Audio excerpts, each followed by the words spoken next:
You know, even now, almost 2 years later, the sheer scale of the FTX collapse, it's just staggering to think about. It really is. Tens of billions gone, millions affected worldwide. And that confidence crash back in 2022, oof, it basically redrew the map for risk in digital assets. Completely. A Yeah. total reset moment for the industry. But okay, after all this time, all the legal wrangling, we finally have something concrete, a number that's starting to change the story. A very significant number. That number is $1.6 billion. Mhm. FTX is set to distribute another $1.6 billion to its creditors. This is the third round of repayments. And it pushes that total recovered amount much closer to, what, the $6 or $7 billion range? Exactly. Which is, Yeah. well, it's huge. This isn't just some legal notice. It's potentially a massive liquidity event. Maybe more than that. Psychologically. That's what we need to dig into today. What does this payout really mean? Is it going to move the market? Is it a regulatory milestone?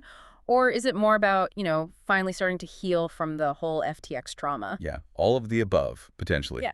Okay, before we really unpack all of that, just a quick note. If you find these deep dives useful for getting up to speed quickly on complex topics like this, Which we hope you do. then engaging with us really does help the channel out. Leaving a comment, sharing the video, subscribing. It tells the algorithm that people value this kind of in-depth content. And it lets us keep making more of it for you. Yeah. So, yeah, we really appreciate the support. Absolutely. Okay, so let's unpack this. This third payout, $1.6 billion. It feels like the most significant one yet. It definitely is. And if we connect this to the bigger picture, Mm-hmm. look, the size and the timing are just critical here. Right. We always have to remember, even if they get to $7 billion, that's still way short of the total losses, especially if you adjust for inflation or opportunity cost. It's a painful reminder, yeah. But the fact that the debtors are actually doing this, executing a third round, it shows things are working. There's operational competence, legal progress. It's not just numbers on a page. Exactly. It's building a framework for how you handle these massive centralized finance failures in this, decentralized world. It's setting precedents, mandatory ones. For handling assets, valuing them, distributing them across borders. All of that. And honestly, that long-term stuff, that probably matters more for the health of Web3 than whether Bitcoin dips 2% next week because of this payout. Okay, let's get into the nitty-gritty of this specific payout then. So FTX announces another $1.6 billion distribution. Add that to the first two rounds, which were smaller, right? Yeah, much smaller comparatively. So now the recovery team has managed to actually mobilize, well, a pretty big chunk of the recovered assets. We're talking multi-billions now. Which is impressive considering the complexity. Well, that's what's interesting about this $1.6 billion, isn't it? It shows they've actually overcome some serious hurdles. Oh, absolutely. Think about it. Yeah, like first they had to liquidate all those non-crypto assets FTX held. Investments, property, equity stakes. The whole portfolio stuff, yeah. Scattered everywhere. And then they had to fight off legal challenges, objections from different creditor groups in different countries. It's a legal minefield. Seriously, the lawyers basically had to untangle this impossibly complex financial knot just to free up this cash. So for the average creditor, seeing this money actually move, it's maybe the first real proof that the system set up to protect them is actually working. That validation must be huge. And this is where we get into some nuance that, honestly, a lot of people miss. The legal and financial side gets tricky. Oh, so... Remember when FTX collapsed? November 2022? Crypto prices were, well, they were in the basement. Right, the market was cratering. So the assets held by FTX, the Bitcoin, Solana, Ether, all that were valued at those low prices. But since then, many have gone way, way up. Okay, I see where this is going. It creates this, you could call it a cruel irony for the creditors. Because they're getting paid back based on the low value, not the current higher value. Pretty much. There's been a huge legal debate about this. Are creditors owed the dollar value from back then, or should they get the actual tokens, which are now worth much more? And this distribution kind of implicitly answers that. The restructuring team is mostly focused on selling assets to cover claims based on that November 2022 fiat value. But they benefited from the price increases when they sold. Exactly. They likely sold assets at much higher prices recently, which generated more cash and helped push this distribution total up so high, so relatively quickly. So it's good for the total payout number, but maybe frustrating for creditors who feel they missed the upside on their specific coins. Precisely. It's controversial for some, no doubt. Yeah. But it validates the strategy of liquidating strategically instead of just holding everything. That's what made this $1.6 billion possible now. Which takes us right back to the psychology of it all. You really can't overstate how devastating FTX was emotionally. People lost everything. Life savings, retirement plans, Yeah. gone. And the trust, shattered. Yeah. Especially trust in these big centralized platforms. So every payout, especially a big one like this, it chips away at that feeling of, total loss and helplessness. It shows some accountability. Some accountability, yeah. And maybe even some regulatory competence, surprisingly. Bankruptcy settlements, especially in new areas like crypto, are usually incredibly slow, super painful, and you often get pennies on the dollar. The fact that this is the third distribution, and it seems to be recovering a decent percentage of the claims, again, based on those 2022 values, that helps repair some of the damage. It tells people there's a process, even for disasters. Right. It shows the ecosystem that even the absolute worst-case scenario has some kind of orderly resolution mechanism. And that's critical if you ever want to attract serious new capital again. Okay, so that perfectly sets up the big market question, the thing everyone's speculating about right now. What happens next with the money? Exactly. What do the thousands of creditors actually do when this $1.6 billion hits their accounts? Yeah. Because that choice, that's the pivot point for the immediate market impact. It feels like a real fork in the road. Totally. On one hand, you've got people who've been burned badly, waited 2 years. They might just take the money and run, right? Cash out to fiat, dollars, euros, whatever, pay off debts, get some stability back, maybe just get out of crypto altogether. And that means sell pressure, potentially significant sell pressure. But on the other hand, maybe some see this as found money, like house money, a second chance. Right. Maybe they immediately plow it back into Bitcoin or ETH or maybe some altcoins they think have potential now. So sell-off or reinvestment, their actions are going to dictate where the market goes in the short term. It's a huge question mark. And that tension you just described, it feeds directly into those short-term market dynamics. We can try to model it, thinking about who these creditors are. Different groups will react differently? You'd think so. Yeah, so If a big chunk of this $1.6 billion gets liquidated fast, turned into fiat, yeah, we could see a noticeable drag on prices. Maybe temporary, but noticeable. who's most likely to sell, do you think? Well, you have to consider the different risk appetites. Retail creditors, right? Yeah. Smaller holders. They might have needed that money urgently 2 years ago. Their risk tolerance might be zero now. So they're probably first in line to cash out. It seems likely. Then you have institutional creditors. Maybe hedge funds, other crypto firms. They might have already hedged their exposure or written off a big part of the loss. So they might be less desperate to sell. They might be more strategic, maybe sell portions slowly, maybe even reinvest some of it into a diversified crypto portfolio. It depends on their own strategies. But even a fraction of $1.6 billion is a lot of money hitting the sell side. Oh yeah, let's just say, hypothetically, 30% of it gets sold within like 2 weeks. That's almost $500 million. Wow. That's enough selling pressure to definitely dampen market enthusiasm, or maybe make a small pullback worse. It's not insignificant. So, okay, how do we actually see this happening? We can't just guess based on sentiment, right? We need data. Exactly. This is where the technical tools, the on-chain analysis, become absolutely vital. Watching the blockchain flows. Precisely. But it needs to be sophisticated, real-time analysis, focused specifically on wallets linked to the FTX recovery process once the money starts moving.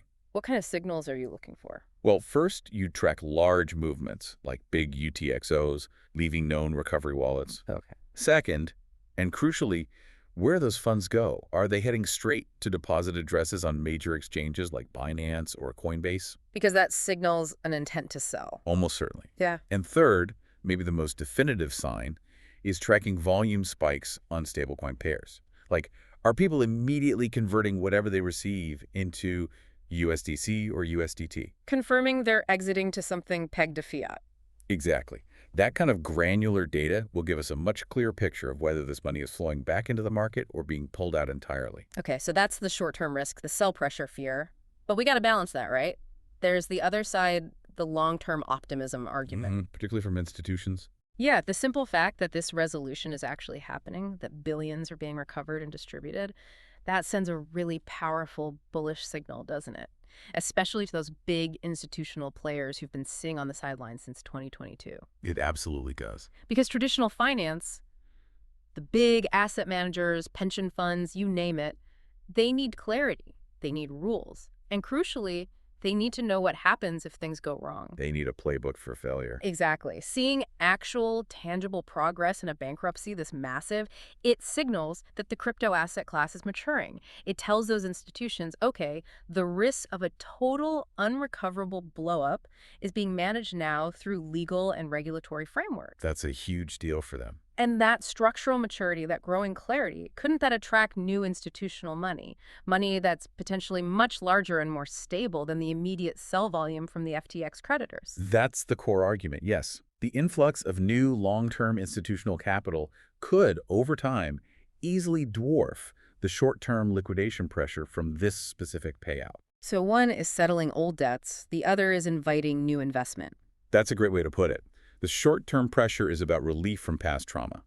The long-term confidence is about building the future infrastructure.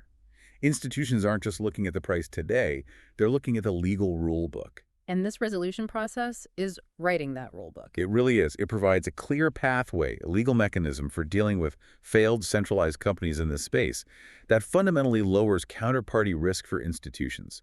That's a massive step towards making crypto a truly tradable asset class for the big players. Which brings us back to the psychology again. You called it healing from the FTX trauma. Yeah, I think that's fair. The collapse wasn't just financial. It was a deep betrayal of trust.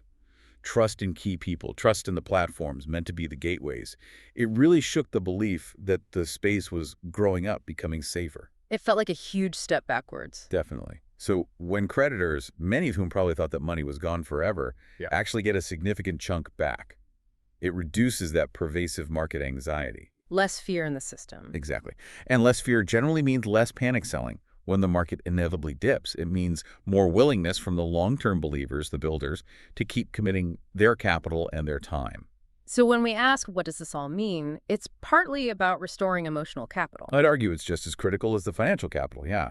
Clearing out that psychological overhang, that legacy debt, it encourages a longer-term view, more commitment to innovation in Web3. It's a healthier foundation. Okay, moving from the sort of emotional and market cleanup to the actual structural changes happening. This bankruptcy, this whole resolution process, it's setting massive precedents, isn't it? Like legally foundational stuff. Unprecedented is the right word. We've just never seen anything quite like it. A global exchange this big, dealing with these kinds of volatile digital assets, collapsing under such intense international scrutiny. Yeah, the scale is mind-boggling. So the whole process itself, tracking assets across blockchains, trying to value tokens that swing wildly, figuring out who gets paid first among different creditor groups. Retail customers versus institutional lenders. Right. And coordinating claims across different legal entities, FTX US, FTX International. It's incredibly complex. It is. But that whole messy process is basically creating the regulatory roadmap for the future, isn't it? Absolutely. It sets the precedent for how regulators everywhere are likely to handle CEX failures going forward. The lessons learned here about commingling funds, terrible governance, how user assets are treated, they're already being baked into new laws, right? In the US, Europe, Asia. They are. This case provides the concrete evidence, the why, behind stricter regulations that are being drafted right now. What are the key legal points being clarified here? Well, a few big ones. First, this question of asset classification. When you deposit crypto on an exchange, is it still your property? Or does it become a claim you have against the company, like an unsecured debt? That's a huge difference in bankruptcy. Massive. The FTX case, mostly under U.S. Chapter 11, seems to be leaning towards treating them as claims, meaning customers get in line with other creditors, though there have been fights about that. Okay, what else? Second, valuation and volatility. How do you put a price on these assets for bankruptcy purposes when they fluctuate so much? Yeah, good question. The court and the recovery team basically had to pick a date, the bankruptcy filing date, and use the prices from that day as the anchor point. It's imperfect, obviously, given the later price run-ups we talked about. But it sets a standard. It provides a standard, yeah. A legally defensible one for future cases. These are the kinds of granular details that are building out that legal playbook. And this all circles back to the big ecosystem lesson, right? The huge takeaway from FTX's failure, centralized trust, is dangerous. It couldn't have been highlighted more dramatically. That whole fiasco just screamed the risks of letting a CEX hold your funds. The old crypto saying, not your keys, not your coins. FTX became the ultimate terrifying object lesson for ignoring that. The problem wasn't the crypto itself. It was the middleman. The centralized point of failure. Exactly. When a CEX holds the keys, their internal mess, the opacity, the bad decisions, the outright fraud like commingling customer money with Alameda's trading funds, that becomes your catastrophic risk. And meanwhile, DeFi protocols. Well, DeFi largely weathered the storm, structurally at least. The smart contracts kept running, the public ledgers stayed public, market confidence took a hit everywhere, of course. But the protocols themselves didn't break because of FTX's internal fraud. Right, it was a stark contrast. It really hammered home the argument for transparency, for rules enforced by code, rather than trusting a black box run by humans. So the core lesson is that centralization introduces this massive single point of failure. Which is kind of the opposite of what crypto was supposed to be about, right? The FTX court filings showed it plain as day. It was basic, old-school fraud, moving money where it shouldn't go. And that was only possible because of that opaque custodial structure. So the market had to learn that lesson the hard way. Out of sheer necessity. And that led directly to this push for proof of reserves and much greater transparency from the exchanges that survived. It became non-negotiable. Before FTX, proof of reserves was kind of niche, maybe a marketing gimmick, often not done very well. Yeah, I remember. Post-FTX, became table stakes. Customers demanded it, survival depended on it. Exchanges had to scramble to implement things like Merkle trees so users could actually verify their funds were included. And getting third-party audits, even if those audits aren't perfect. Exactly. We have to be clear. Proof of reserves isn't a magic bullet. It usually just shows assets at one point in time. It doesn't always show liabilities, the other side of the equation. Right. It's not the full picture. But the trend towards regular, verifiable reserve proofs is a direct, measurable result of FTX. It forced the industry's hand towards transparency. And regulators are watching this closely now. Oh, you bet they are. They now have FTX as the ultimate case study, showing exactly how centralized control can fail spectacularly. The pressure to mandate strict rules, legally enforce segregation of customer funds, real transparency, it's immense. And this FTX resolution gives them the ammo. It provides the legal justification, the real-world proof needed to push those changes through globally. So yeah, it's a painful recovery process. It's directly fueling the regulatory evolution that's going to define CEXs for the next decade. Okay, to really get a handle on what this $1.6 billion payout might mean for the market, that whole sell pressure versus long-term maturity debate, we need to look at history, right? Parallels are always helpful, yeah. And the big one, the ghost that always hangs over crypto, is Mt. Gox. Gox, the original disaster. Exactly. Their payouts, distributing hundreds of thousands of Bitcoin from the 2014 collapse, they're finally supposed to happen in 2024, 2025. After a decade. Right. So that's become the go-to historical comparison. People are watching Gox distributions very closely, thinking it might predict how FTX payouts impact the Bitcoin price. The theory being that Gox creditors, who are getting Bitcoin that's worth astronomically more than in 2014, will just dump it on the market. Creates huge sell pressure, yeah. That's the worry. And the Gox parallel is useful, especially psychologically. But we need to be careful about the differences, too. How so? Well, Gox was handled under a Japanese process called civil rehabilitation. It's a bit different from FTX's Chapter 11 bankruptcy in the U.S. It's maybe more focused on restoring value to claimants. Okay. And crucially, Gox creditors are mostly getting paid back in Bitcoin, whereas FTX creditors are getting the fiat value based on those asset liquidations we talked about. Ah, that's a key difference. It really is. The Gox sell pressure argument is all about those creditors sitting on potentially life-changing profits from Bitcoin bought dirt cheap years ago. The urge to cash out those massive gains is probably intense. Makes sense. For FTX creditors, it's a bit different. They're getting back a percentage of what they lost based on prices from the 2022 bottom. It's relief, for sure, but the driver to sell is more about cutting losses, getting liquid, maybe fear. Not the same kind of massive profit-taking incentive as Gox. So similar situation, different motivations driving the potential selling. Potentially, yeah. It's more nuanced. Okay, beyond Gox, were there other collapses around the same time as FTX that give us clues, that contagion era? Oh, yeah, several relevant ones. Yeah. Let's start with Celsius Network. The big crypto lender. Right. Their failure was huge, and the decisions about how to distribute their assets directly impacted specific token markets. Remember their CEL token, because Celsius held so many different types of crypto. The legal choices like, do we give creditors back the exact tokens they deposited in kind, or do we sell everything and give them cash? Those choices had major ripple effects, especially for smaller, less liquid coins. What's the lesson there for FTX? It showed how careful you have to be when liquidating large, distressed crypto portfolios. Celsius often used over-the-counter, OTC deals, selling big blocks privately instead of dumping on exchanges to avoid crashing prices. Trying to maximize recovery. Exactly. For FTX, especially with their big Solana stash, for example, the lesson was sell methodically, strategically, don't trigger a panic. It showed a bit of growing maturity in how the industry handles these liquidations. Okay, who else? Then there's BlockFi, another lender. Their bankruptcy gives us specific lessons about unwinding under regulatory heat, and especially about the priority of claims. Who gets paid first? Yeah. They had complex fights over whether retail customer deposits should come before, say, big institutional loans made to BlockFi.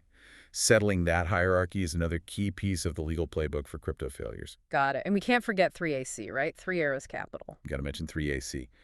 Not so much for their recovery process, which is its own nightmare, Right. but as the ultimate reminder of how insanely interconnected everything was back then. The domino effect. Totally. 3AC blew up, and that immediately hit lenders like BlockFi and Celsius, and it involved leverage connected back to Alameda and FTX. It was a tangled mess. So why is that relevant now? It underscores why getting this FTX money back out there is so important. FTX was arguably the biggest hole in that whole web of debt. Successfully recovering and distributing these billions is crucial for finally, financially and psychologically, clearing the wreckage of 2022. Closing that chapter. Hopefully, or at least a major part of it. Okay, so looking forward then. What are the big unknowns still swirling around FTX? Well, the first obvious one is the timeline. We got this $1.6 billion now. But how many more payouts will there be? And when will this actually be over? When is the recovery considered full? Still years away, probably. Likely. This $1.6 billion is great, but the legal gears grind slow. The recovery team is still chasing assets, suing third parties. The final percentage recovered really depends on how successful those ongoing efforts are. So this is a milestone, not the finish line. Definitely not the finish line. The saga continues. And then there's the really provocative question. FTX 2.0, is that still a thing? Could the exchange actually restart? There have been whispers, even some official talk about exploring it. Yeah, really? Could it actually happen? Is the brand just too toxic now? That's the billion-dollar question, isn't it? And I think the question for you listening is probably, would you ever trust a relaunched FTX? Tough sell. Extremely tough. Yeah. Given the trauma, the Sam Bankman-Fried Association, the global stain, the consensus seems to be, yeah, it's probably permanently toxic. Even if the tech was good. Even then, any FTX 2.0 would face this enormous trust deficit. The market seems to have moved on, demanding decentralized options or, at minimum, exchanges with rock-solid proof of reserves and transparency. Yeah. Feels like that ship has sailed. Okay, one last area before we wrap up, something less discussed but really interesting, the market for trading FTX claims. Ah, yes, the secondary market. Fascinating stuff. What exactly is that? It's basically, well, it's a market where people trade the right to receive future FTX payouts. So creditors can sell their claim before they actually get the money. Exactly. Think about it. Maybe you're a retail creditor, you need cash now, you don't want to wait potentially years for the final payout. You can sell your claim today. To who? Usually to specialized investment funds, distressed debt investors. They buy the claim from you at a discount. Say you have a $100 claim. They might pay you $70 or $75 for it today. Why would they do that? They're betting that the final payout from FTX will eventually be more than the 70 or 75 cents on the dollar they paid you. If the final recovery is, say, 90 cents, they make a tidy profit. It's an investment based on their analysis of the recovery process. So it's like monetizing hope and uncertainty. That's a perfect way to put it. Monetizing hope, uncertainty, and the need for liquidity. And this market actually tells us something. Oh, absolutely. It serves two key functions. One, it gives immediate cash, albeit at a discount, to creditors who need it. But two, and maybe more importantly for analysis, tracking the price of these claims. The discount rate gives us a real-time objective measure of market confidence in the final recovery. How so? If claims are trading close to face value, like 90 cents on the dollar, it means the market is pretty confident the recovery will be high and maybe relatively soon. If the price drops to, say, 60 cents, it signals serious doubt about the final amount or the timeline. So where are they trading now, roughly? The current range, from what I've seen, suggests decent confidence, but definitely not absolute certainty. There's still a discount being priced in, reflecting the remaining risks and the time value of money. This market is a living reflection of how much uncertainty still surrounds the FTX legacy. Okay, let's try and bring this all together. This $1.6 billion payout. It's clearly a huge moment in the crypto story. We've kind of identified three main threads here. First, just the concrete progress. Money is actually moving back to creditors. That total recovered is climbing towards that $6, maybe $7 billion mark. That's real financial relief. Undeniable progress, yeah. Second, though, it creates this real tension in the market. You've got the potential short-term sell-off from people cashing out The fear factor. versus the long-term optimism, especially from institutions who see this orderly resolution as a sign of maturity. The confidence factor. And here's where it gets really interesting. Third, this whole painful process. It's actively forging the rules for the future, setting legal precedents for CEX failures, pushing the entire industry towards transparency, better custody. Proof of reserves becoming standard practice. Exactly. It's forcing change. So yeah, the central lesson here for you, the learner, is probably that this journey, as awful and costly as it's been, is fundamentally reshaping Web3. How so? It's demanding transparency. It's demanding accountability. It's forcing everyone to manage custody risk properly. The industry is basically being forced to graduate from an era of just like blind trust to one where you need verifiable proof and legal safeguards. The market's learning, the hard way, to price in the real risk of these centralized failures. Okay, so let's leave everyone with a final thought to chew on. All right, thinking about those parallels meant Gox, where payouts might mean massive profit-taking, versus FTX and Celsius, where it's more about loss recovery. Is the market impact of these huge creditor repayments always going to be a net negative, just a drag from sell pressure? Or could it be that clearing out this old debt, demonstrating that there is an orderly way to handle even catastrophic failures, is that actually the most bullish signal we could get for the long-term maturation of crypto as a whole asset class? Is fixing the past the best way to build the future? That's the question. Something to definitely think about as we watch how this $1.6 billion and future payouts actually play out in the market.